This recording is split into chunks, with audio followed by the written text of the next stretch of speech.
9ஆம் வகுப்பை வெற்றிகரமாக முடித்தாள் வாணி. அவள் படித்த பள்ளியிலே 10ஆம் வகுப்பிலிருந்தே குடும்ப பொருளாதாரத்தை குறித்து கற்றுக் கொடுக்கப்பட்டது. ஆரம்பத்தில் அது அவளுக்கு வெறுப்பாகவே இருந்தது. இந்த சிறிய வகுப்பறையை விட்டு எங்கேயாவது செல்ல வேண்டும் என்பதுதான் அவளுடைய ஆசை.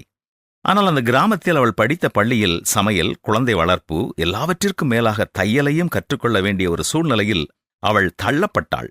தையல் டீச்சரை கண்டாலே கொஞ்சம் எரிச்சல் தான் வரும் இவளுக்கு. தையல் வகுப்பில் முதலாவதாக அவளுக்கு கற்றுக் கொடுக்கப்பட்டது ஏப்ரன், அதாவது சமைக்கும் பொழுது உடையில் அழுக்கு படாமல் இருக்க மேலே கட்டிக்கொள்ளும் ஏப்ரன். அதை அவள் இடுப்பில் கட்டும்படியாய் ஆசிரியை சொன்ன பொழுது அவள் முடிச்சு போட்ட பின்னரும் நீள வால் பின்னாலே தொங்கிக் கொண்டிருந்தது. இதுவே பெரிய வேலை என்று நினைத்துக் கொண்டிருந்த வாணிக்கு அடுத்து கொடுக்கப்பட்ட வேலை சுமார் 8 வயது பெண் பிள்ளைகள் அணியக்கூடிய ஒரு உடுப்பு. குறிப்பிட்ட காலத்தில் தன்னுடைய வேலையை முடித்து அதை பார்த்த பொழுது மிக மோசமாக எதுவும் தெரியவில்லை.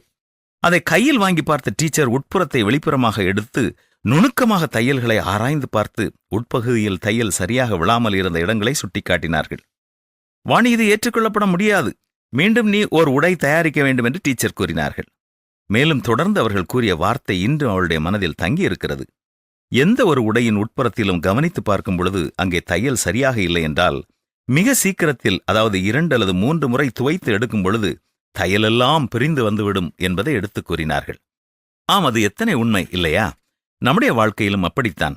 வாழ்க்கையின் உட்புறத்திலே பகையையும் வெறுப்பையும் பொறாமையும் கோபத்தையும் வைத்துக் கொண்டிருப்போம் என்றால் நமது வெளிப்புறம் மாறிவிடும். நாம் பொறுமை இழந்தவர்களாக, மன்னிக்க முடியாதவர்களாக, அன்பு இல்லாதவர்களாக நடக்க ஆரம்பிப்போம். என்னை பலப்படுத்துகிற கிறிஸ்தவனாலே எல்லாவற்றையும் செய்ய எனக்கு பலன் உண்டு என்று கர்த்தருடைய வேலையை தீவிரமாய் செய்த பவுலடிகள் கூறியது போல, நம்முடைய வாழ்க்கையினுடைய உட்புறத்தில் சரியாக இல்லாத காரியங்களை அவர் பாதம் கொண்டு வருவோமா?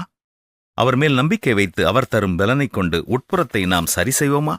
அப்பொழுது வெளிப்புறத்திலும் நாம் அழகுள்ளவர்களாக, அன்புள்ளவர்களாக, பலருக்கு நன்மை செய்பவர்களாக வாழ முடியும். என்ன, உட்புறத்தை நாம் சரி செய்வோமா?